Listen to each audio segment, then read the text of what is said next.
welcome to another exciting episode of Brand and Beyond, where we talk to the real faces behind our loved products. We talk about the company's culture, their values, the mission, and everything that they do above and beyond to be what they are today. Today, we have a very exciting and interesting brand with us, Bold Care, and we have Akshay Punjabi, who heads the global expansion there. So Akshay, my very first question to you is, are you really a Punjabi? Because your name tells that. Funnily enough, not really. I'm actually Sindhi, but then I think we come from a place which is now in Pakistan, part of Punjab earlier. Oh. So I think that's what is the reason for the surname. Okay, great. So before we talk about the brand and the stories around it, let's talk about a bit yourself. Engineer, became a marketeer. Like this is a regular story these days, but how did that happen? Our audience would love to know. Right. So I think in most cases when engineers become marketers, it's because they do an MBA. In my case, that was not the case either. Right. So I started my career in the chemical industry, did my chemical engineering, went into a chemical company, worked there for 4 years, and then realized that chemical is not for me. Okay. Right. The kind of growth that I personally was looking for was not something that was present in the domain, which is where I then shifted my focus into doing something which is closely related to tech, right? So, of course, I'm not a coder, so it's not possible for me to get into software development. So that's where I thought that, let me try my hands at digital marketing. Right. And it was a domain. It's a domain which has a mix of business and technology. So I thought that it makes sense for me to test the waters there. And if it works out, it's fine. Otherwise, I had a backup plan B of an MBA admit from Germany. So I thought that kuch na kuch to work out kar hi lenge. So that's where this happened. So I joined an agency in Bombay in digital marketing. They were kind enough to take someone who didn't even know D of digital marketing. And then from there on, started everything from the scratch and learned my ways with the projects on the job, and then, got deeper into the domain. And I mean, when I look back at it, I think it was one of those decisions that really went in my favor, because now it's something that I really love. And at the same time, it's something which is constantly growing. So I'm always on my up on my toes, trying to understand what is the new thing that is going on. And it's not something that is going to go obsolete very soon. So right. That's how I got into marketing, and I'm happy that I did. Great. Interestingly, I'm also a civil engineer, and I started my career in a digital marketing agency. So I could really relate to you a lot. Mm-hmm. Also, you talked about not believing in MBA. I just had a look at one of your ad campaigns which talks about this. क्या ये सचमुच काम करता है? Of course, इसने MBA थोड़ी किया है. We have two non-believers of MBA in the room today. So Akshay, how did Bold Care happen to you? How was it? How did you start? And what's the journey like till now in Bold Care for you? Right. So actually, the digital marketing agency that I joined way back in 2018, Bold Care was one of our clients at that point in time when Bold Care started as a company. Okay. So when they started, they wanted to venture into the marketplace side of things. They came up to the agency that I work for to help them set up their Amazon business. Right. So I was the account manager on the other side. And then since then, I worked very, very closely with the founders to set things up, help them go to a certain number. And then, once they also built an in-house team, we handed it over to them. But at that point in time, I was very clear that in terms of the mindset, in terms of how we look at things, the kind of vision, etc., that was quite a lot in alignment. So I never quite lost touch with the founders since then. And then I was at Mensa post the digital marketing agency, and then when I was looking for a change subsequently, it was very easy for me to go to Rajat, who's the CEO of Bold Care, right, and ask him, let's try to work together and see what we can do. And that's when, the discussion around scaling marketplaces, going global, etc., came into the picture, and then I ended up joining the company. Makes sense. So you did not directly join the company while working with them as an account manager. No. Right? So you did not have to break any non-compete. Exactly. I waited for a year in between and then went to them. Yeah, that's a nice strategy. Okay, so Akshay, yeah, that was about the introduction. Let's talk about the elephant in the room and the topic that Bold Care is catering to. We know that Bold Care is one of the leading sexual wellness, men's sexual wellness brand in the country. But the topic itself, the men's sexual health, is not very abundantly talked about. In fact, when I was preparing for this podcast, there is a strict script that I was given by the company and I had to follow it. But I'm trying my best to go off script and ask you questions because I have a lot of questions for you and the brand. So coming back to the topic, so this topic, which is not very abundantly talked about, how Bold Care is tackling this particular topic or the growth in this particular category, considering you have to be very mindful of the fact that what content you are rolling out. There are like a lot of concerns or speculations around it. So how Bold Care is dealing with that? Right. So I think, first I would want to talk about why are we so, particular about this particular space only? Why did we even get into it, right? So when we look at, let's say, way back in 2010, mental health and depression was something which was one of those taboo topics. People never spoke about them, right? That was the time when Deepika Padukone started talking about it and, tried to break stereotypes around it. And now, let's say 14 years down the line, you're seeing that people are openly not only acknowledging it, but openly talking about it and trying to really solve for it, right? When I look at sexual wellness, right, it's still something which is in a very, very nascent stage and is still a very big stigma in the society or a taboo to even talk about it. Even as men, right, we don't feel comfortable in discussing topics around this, even to the closest of people that we know for ages, right?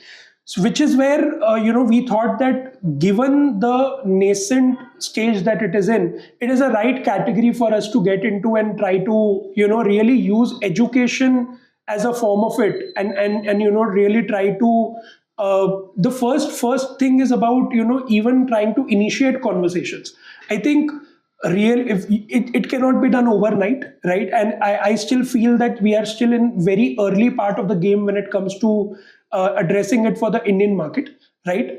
As a category, right? And that's where it means that there's a very huge upside potential that we see, wherein not only can we contribute, but also in the process build a really good sustainable business which actually caters to a huge portion of the society. So that's how we look at the space and then the potential that it beholds for us. Yeah, so currently you talked about the content, that it's more about the education, it's more about the campaigns and the content that you launch in order to educate people around this topic. Correct. Now, again, my personal question, it was not in my script. Personal question is, did you face any, like in the recent times, did you face any backlashes on the content that you kind of roll out, backlashes on any individual level or a societal level? Just want to understand that. Do you feel, I'm sure you might be facing some challenges and you're very precautious about it. Correct. But still. Correct. So we have, like the brand is 4-year-old, right? And ever since we started, we've been very, very particular that we don't want to use language which is very, very pushy or very crass, which makes people immediately buy the product, right? We want to be seen as a brand, or we are a brand. We stand for as a brand where we are coming up with solutions that really work, which are backed by science, which are formulated with the help of experts, and which show efficacy, right? So that is what our focus has been. And even in our communication, our tonality and the brand language that we use when we communicate or talk to our consumers, we always try to keep it very, very formal. And at the same time, we try to keep it in a way where we come across as someone who really care about trying to solve their issue and not be like some brand who's just trying to sell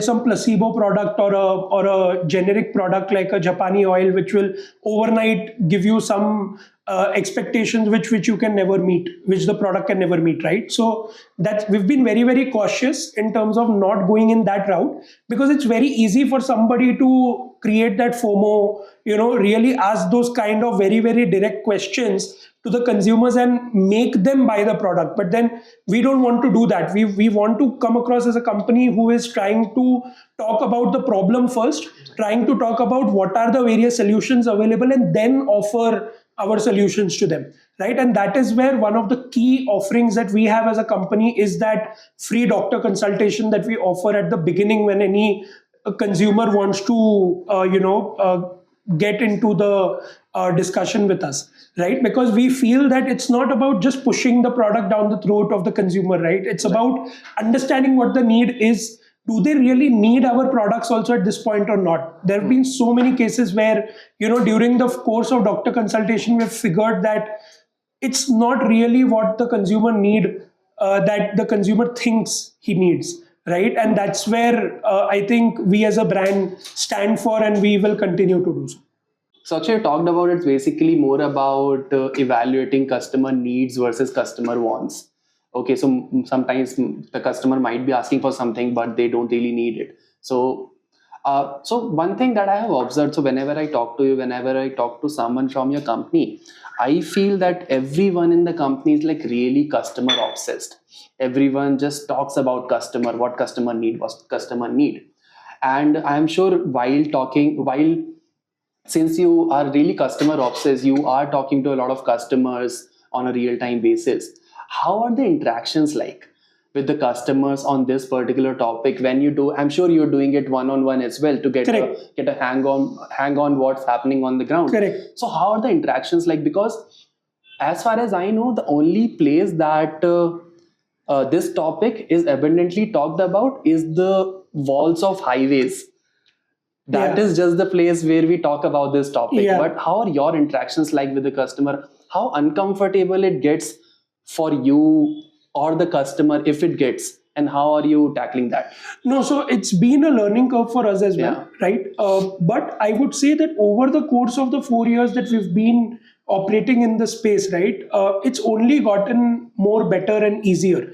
People have also become more open about discussing this, given that they are not just talking to any person, they are actually interacting with doctors. Or if not doctors, there are experts who know about the products that they are trying to explain about, right? So I think over a period of time, it has really become better. And the part of us being a digital first brand is something which is really coming to our advantage, because today, if anybody wants to buy, let's say, a condom or any product which is related to sexual wellness, there is a lot of hindrance to go to a chemist and buy it. And even you'll see that when they're going for buying condoms also, they'll not say that mujhe condom chahiye. They'll try to point it out to the box of condom and would ask for it, right? Being a digital first brand gives us that advantage where we can ensure that the products are delivered discreetly, right? And at the same time, whatever discussions are happening, their privacy is always kept as a prima facie foremost importance in the whole journey, right? It's not a scenario where they need to come out in person and do a face-to-face interaction. That's the reason why I would say that people are much more comfortable of going in their own space and having these conversations openly about what they really need. You talked about discrete packaging. So on that note, like I have a question. I'm aware that currently all these products are delivered in a discrete packaging, and you mentioned that you do it as well. Correct. But in the long run, since one of our vision, the company's vision is to break the taboo around this topic. Correct. So in the long run, do you see this discrete packaging wala thing fizzling out? People will be open about it, that I am ordering something, I'm getting something, and in fact, I'm using something like this. So how do you think that discrete packaging will turn out in the future? What role will Bold Care play in that? Right. So I fundamentally think that discrete packaging is not going anywhere.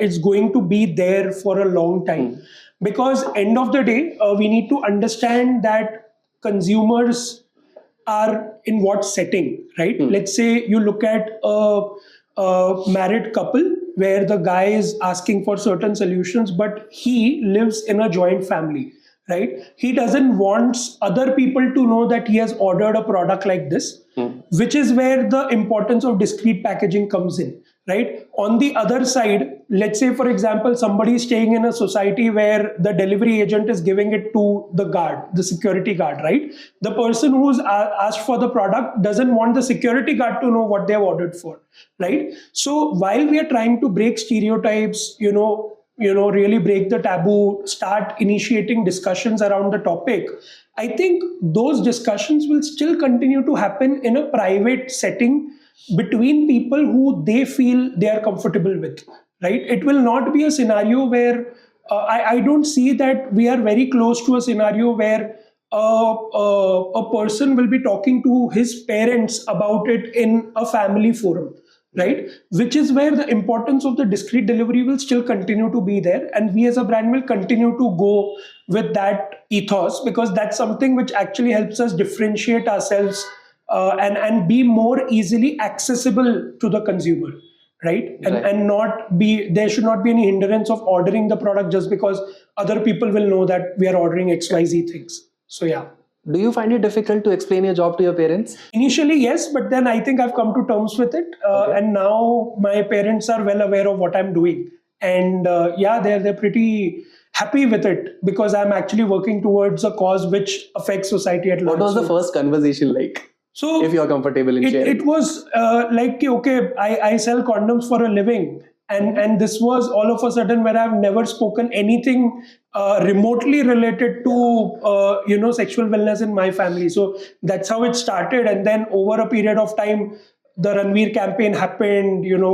They were also there when we were shooting the campaign, etc. So they saw it firsthand and they were very happy about it. So I think it's just about initiating conversations in this case as well. Right. Coming back to the point where like there are already brands doing it. I'm sure there is competition in this market.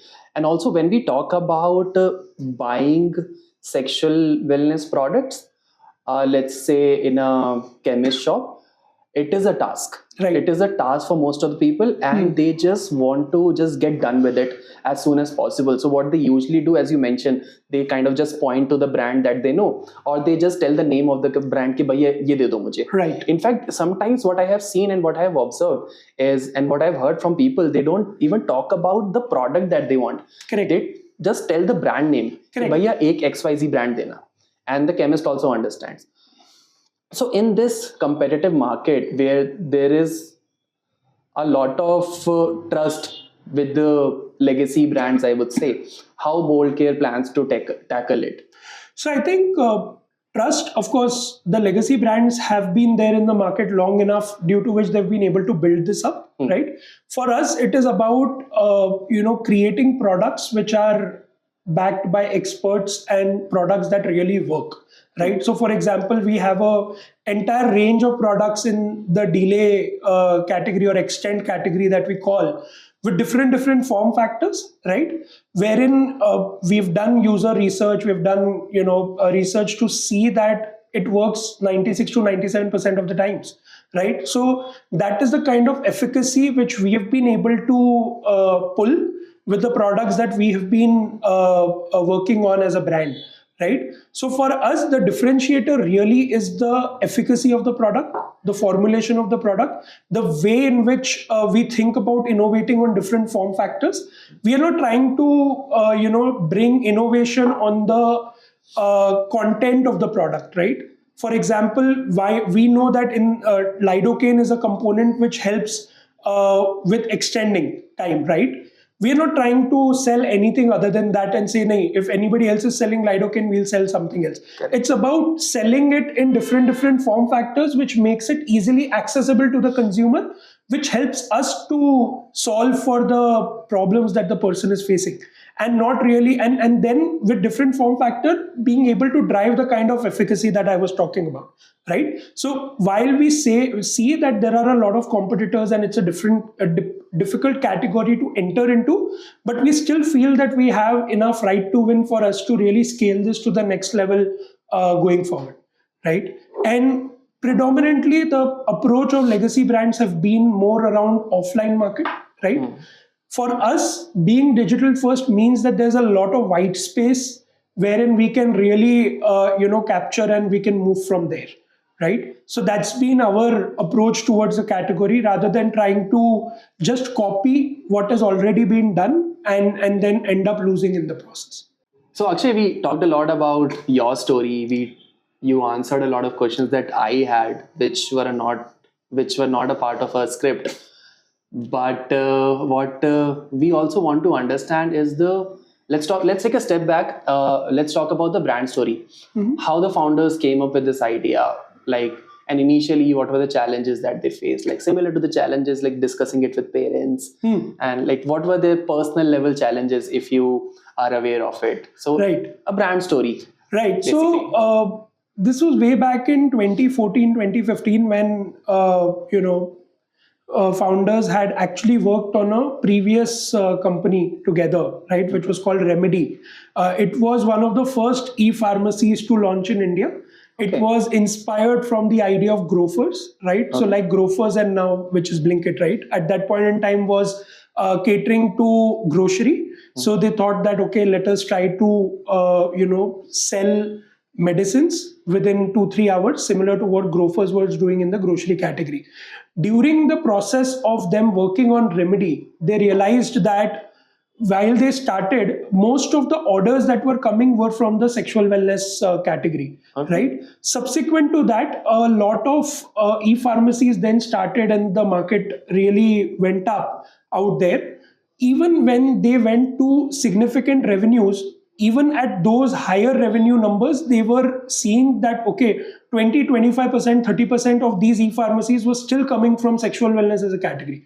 That basically meant that there is a lot of demand for this category and there are not enough brands out there which are really able to keep up with it, right? So they thought that it's a good space to venture into and really try to solve for the problems around men's sexual health. That's where the genesis of Bold Care as a brand happened, and it's just been going from there. We in fact have a lot of people have started recognizing the brand now with the success of the campaigns, etc.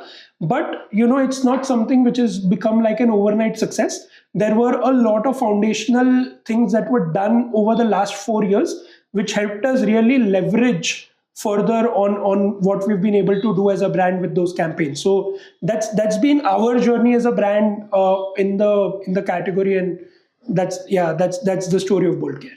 Okay. Also, if I look at the current portfolio of Bold Care, as I see, it's not just about the men's sexual health. It is also on the lines of men's grooming. There are other products as well. So did this happen naturally, and was it planned? Was it because of the limitations in the current category? Just if you can explain the approach behind the assortment. Sure. So actually, it was nothing to do with the limitation of the category. The way we looked at category expansion was keeping the target audience in mind, right? When we are catering to men with a particular age group, we know the kind of problems that men face in that age group, right? Hair fall is one of those, right? There is also a need for working on hair removal, for example, right? People over a period of time have been focusing a lot on their fitness as well, right? The overall well-being. That's where our category expansion went in that direction. So, for example, when we are doing hair care products, we are not doing hair care products which are run-of-the-mill onion oil or generic products which are just there as FMCG products. We are working on, let's say we have an anti-dandruff shampoo. So it's an anti-dandruff shampoo that is really created in such a way that it helps you clean your scalp very fast, right? Similarly, when we are doing a hair serum, the premier objective of that is to cater towards hair regrowth and not just overall well-being of hair, right? So we have a very, very solution-oriented approach to even the auxiliary products that we eventually launch. And that's how we continue to look at category expansion, keeping the target audience in mind. We know that, okay, 25 to 40 is the age group that we are catering to. So then what are the other challenges that men in this age group are facing? And let us try to create solutions for those, right? So that's how we've been going around creating products. Understood. By the way, I can vouch for your hair care products. Like I use it. These are the results. So yeah, Great. Those are really great. I am a consumer as well. Okay, Akshay. So this was about the brand story, the founder story. Let's talk about the talk of the town lately. Your ads, the content. So I never in my life I imagined that I will see Ranveer Singh and Johnny Sins on my LinkedIn. Yeah. I could have imagined on Instagram, on Facebook, Twitter, but on my LinkedIn. No, it's more on incognito, but fair. Yeah, sure. But yeah, that is something that kudos to you and the team for that. Like very bold move, I would say. Johnny Sins on LinkedIn. Is he on LinkedIn? I don't know. Do we? Okay. So there was a lot of fun element. Although you were talking about a very sensitive topic altogether, but there was a lot of fun element. Like I personally laughed a lot while watching both of your ads till now, and I'm sure there are more in future. Looking forward to it. But yeah, there was a lot of fun elements. So do you think, or maybe you as a company thinks that like injecting some sort of fun element in this sensitive topic maybe eases the communication a bit? Is that what company was thinking? Correct. So when we are trying to tackle a category where we need to build a lot of education, right? If we try to use a lot of jargons, if we try to do hardcore black and white, question answers and try to go about it in a very, very formal way, right? We will be able to appeal to a very small chunk of the crowd, right? What we wanted to do is appeal to a larger set of audience, right? And that's where a parody came into the picture. And parody on topic which India at large is very, very aware about and exposed to, right? These TV serial idea that we spoke about, like which we worked on, right, came from the fact that India has been consuming the TV serial content for years together, right?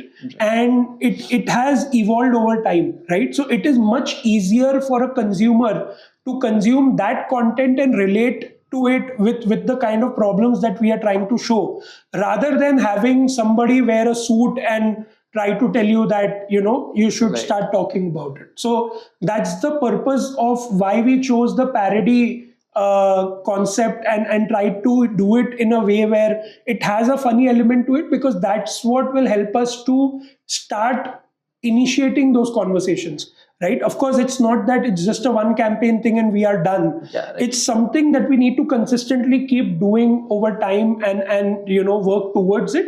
This was just one particular scenario. There are many more that are in the works and that you will be seeing over the period of time. And I think the recent one also, where we kind of mimic the tele-shopping ad, it also kind of hit the nostalgic chord. Yes, absolutely. Being a 90s kid, I can relate to it. Yes. I think similar to me, like a lot of people can relate to it. I think that was the idea. That was the thing. And also, if you look at it historically, a lot of gimmicky products have sold, on platforms like these, right? We wanted to, bring back that nostalgia, but at the same time come with something which really works, right? So that was the reason why we showed that connect and tried to build up on that. So yeah, that's the objective. On the content, a question from my marketing team: who approves the content? So who is the final authority? Right, okay, this should go out. So our CMO, Rahul, is the one who has a final say on what goes up. Okay. But of course, I would say that as a team, we are very, very lean, right?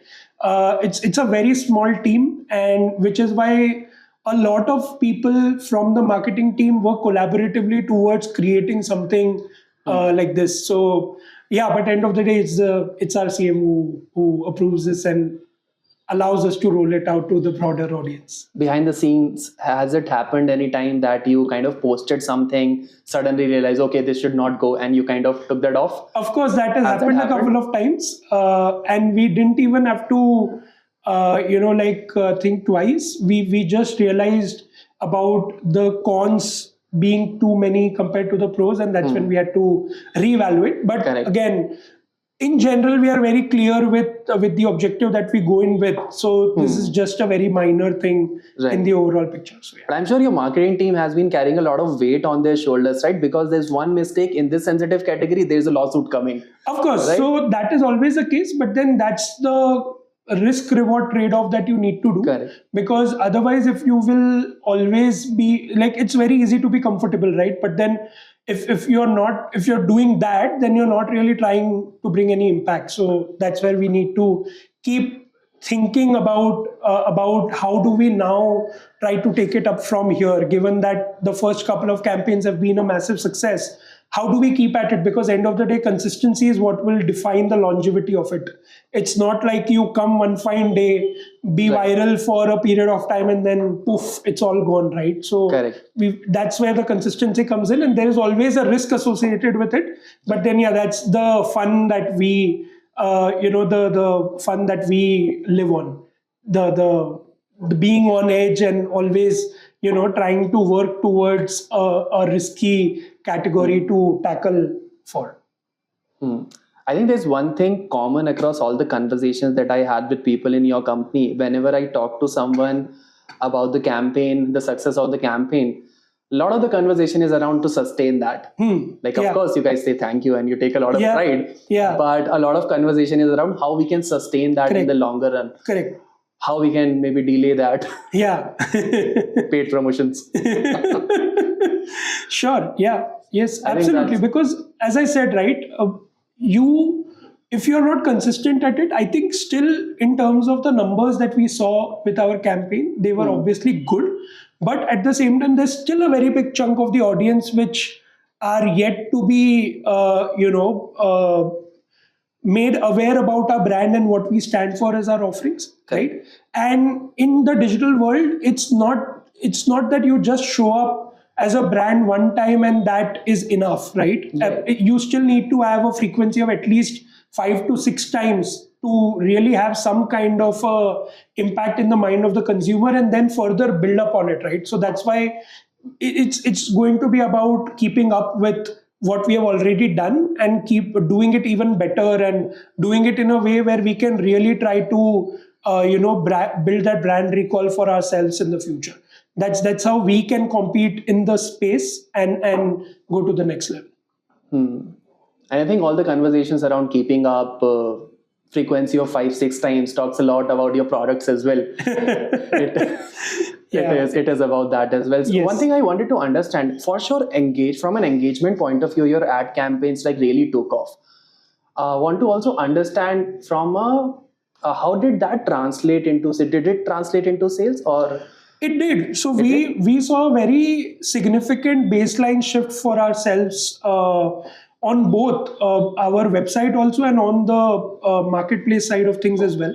And for us, even on the quick commerce side, right? Because quick commerce, we have come to terms with that it's very, very critical as a channel, especially given the fact that we are digital first, right?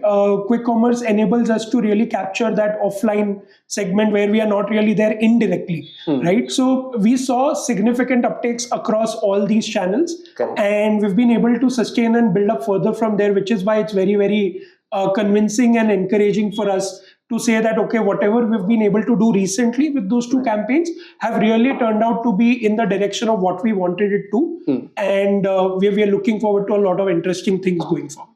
I think quick commerce has been really blessing for you, right? Yes. Considering the category and everything. Yes, absolutely. All 3 of them, in fact, whether it's Instamart, Blinkit, Zepto, all 3 of them have been really, really good for us. And we feel that quick commerce is going to be a very, very critical channel for us going forward as well. Do you see a difference in the buying behavior also? So let's say on quick commerce, there's a particular subcategory that sells well.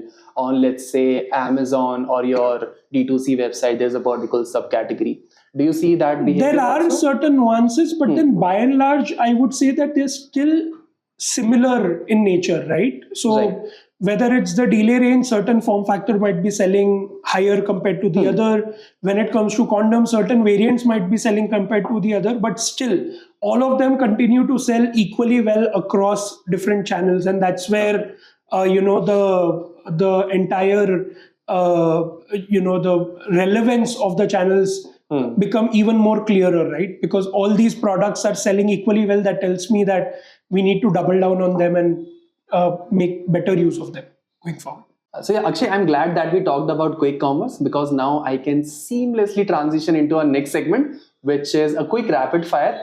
And for the interest of the brand and the content that we are talking about, I can conveniently call it Bold Care Quickies, right? It's against what we stand for. We believe in delay, but yeah, Okay. Quickies. Yes. That sounded really weird. Okay, so we'll make it quick. Boldest film star, It's Ranveer Singh. That's the reason why we work. Of course. Why did I even ask this question? Yeah, I mean, Your favorite product of Bold Care? it's the delay range. I personally like the delay gel and the delay spray. So yeah, those are the two there. Does size matter? The size of the industry that you're operating in? Of course it does, and it is big enough for us to be excited about. Oh, interesting. In the phrase bold and beautiful, what would you prefer to be, bold or beautiful? Always bold. Take bold care. Of course, paid promotions. Who is the boldest person in the company?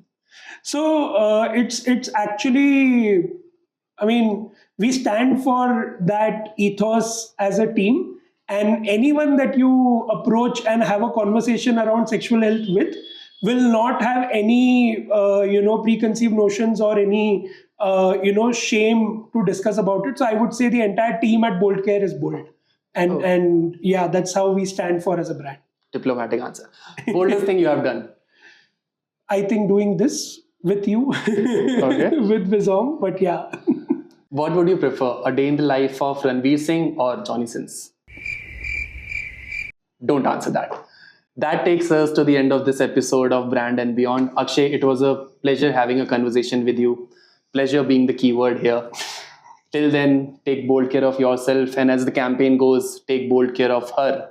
Thank you so much.